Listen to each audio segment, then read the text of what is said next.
This has been an extraordinary situation and opportunity for supply chain and procurement here at UCSF to do what we do best. From the very beginning of the crisis, supply chain here at UCSF has been in a leadership role in what we call the Emergency Operations Center. We headed up two of the major sections within the EOC, the first being finance. And the finance section is responsible for all procurements, for all cost tracking, as well as for all FEMA reimbursements and other reimbursement applications. The second team we led is logistics, and logistics was responsible for the stocking and delivery of all the critical resources required to respond to the pandemic, including things as critical as medical gases for hospital, the research supplies. Obviously, personal protective equipment was huge, and most significant was probably Girl Scout cookies. We delivered 175 cases of Girl Scout cookies to both the clinical and the research side. That logistics section also managed the donations. So the first, up until about 3 weeks ago, we were in EOC mode. And at that point, we transitioned to what we now call ROC, which is Recovery Operations Center. We are a little different than a lot of the other UCs in that we are primarily a research-oriented and a health campus. We only have 4 schools, medicine, dentistry, nursing, and pharmacy. And I get in trouble for saying this, but we actually have less students than Davis has monkeys. So we don't have a huge student population to support coming back, although we have done some work with helping with the testing there. We're also a combination health clinical operations as well as a research campus. We have a very large health organization with multiple hospitals. And they are now back to about 80% of the business they were doing before COVID hit. But at the outset of the pandemic, they essentially shut down all normal operations and focused entirely on COVID, which it led to a very significant financial impact for them in that all of their regular business was no longer happening. They are now back to about 80% of where they were before, but that's a big hole they're going to have to dig out of. Specifically on the campus side, we are supporting the clinics like dentistry, the academics, and then research coming back to campus. Right now, research is about 1/4 back to the campus. We've been phasing that. We started 3 weeks ago with 1/8 of the researchers coming back.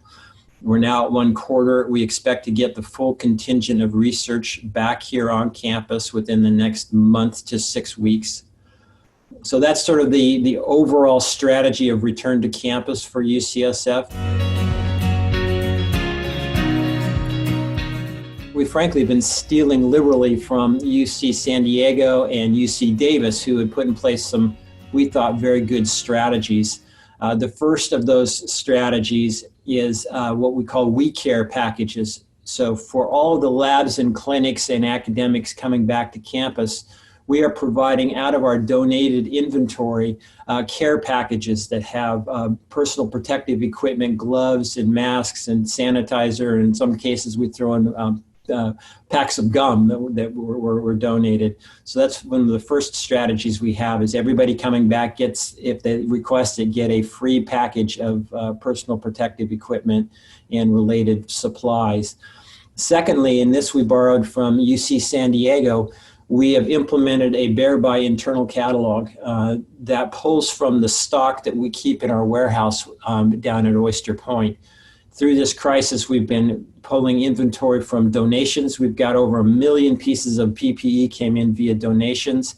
We've been successful in tapping Cal OES for additional supplies. We have done some bulk purchasing in collaboration with the other UCs. We've been very impressed with the way the UC campuses and UCOP in particular have responded to this crisis. And also the health side, we helped them at the beginning when they really needed PPE and sanitizing equipment. And now that they're coming back to normal, we need the help. And they provided for us last week, for instance, 8 pallets of very much needed PPE supplies. So all of those supplies are now down at Oyster Point. We're distributing them via the We Care program and now via the Bear by internal catalog. So folks can go online and order straight out of our COVID catalog. We're also doing some work with construction. San Francisco has been a very hot market as far as UCSF construction, and all of the sites were shut down at the outset of the pandemic. But because many of them are considered to be critical and clinical in nature, we've restarted those. And in restarting them, there's been a lot of new controls put into place about social distancing and testing and all of that, which our contracts group has been supporting. Initially, just making sure health and campus were collaborating. Obviously, the intensity of this created some incredible urgency, and I think this has created an opportunity for us to show how well we can act as one UCSF. Scarcity of product, obviously, everybody in supply chain knows that we were trying to procure product that just simply wasn't available. So that was a big challenge, and the collaboration across the UC was extremely helpful there. Remote operations, operating in a remote environment. I'm sitting in our office. I'm the only one sitting that's really truly been in this office through this pandemic. Everyone else in our supply chain operation has been working remotely, with the exception of our logistics folks. Our logistics folks have been showing up every single day and delivering as I mentioned before, the critical supplies, the medical gases, the Girl Scout cookies, the research equipment. But all the rest of our staff have been remote. And I think we learned something there, which is that we can operate remotely. But there are some challenges, such as the paper processing that's required for checks and invoices and that sort of thing. And then layered on top of all of that crisis is the new crisis, which is the budget crisis. The financial impact on the UC of this crisis is going to be substantial. In fact, for the first 3 months, $1.5 billion was the estimated impact, $1 billion of that on the hospital side for the reasons I mentioned, their loss of revenue primarily. So that makes it even doubly difficult when we've got hiring freezes. But we are really showing our versatility and our perseverance in still meeting the requirements of the pandemic, with the budget crisis also facing us and impacting us significantly. We have amazing people in procurement and supply chain, and I think this is true across the entire system. Last week at a finance section, our CFO asked the supply chain folks to talk a little bit about what they've been doing to support the pandemic and response to the pandemic. And at the end of that, he complimented us by saying, anytime I've got an emergency, these are the folks I want in the foxhole with us. So it's given us a great opportunity to show what supply chain and procurement can do. I think a second learning is that I don't think we'll ever return to operations the way they used to be.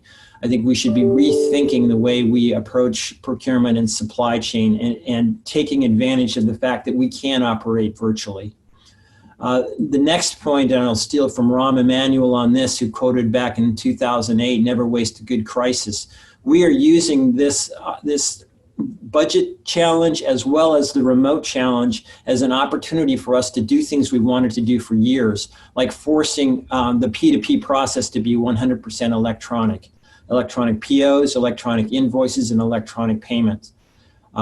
We've had resistance in that over the last few years, but now is the perfect time to get those kinds of streamlined operations in place.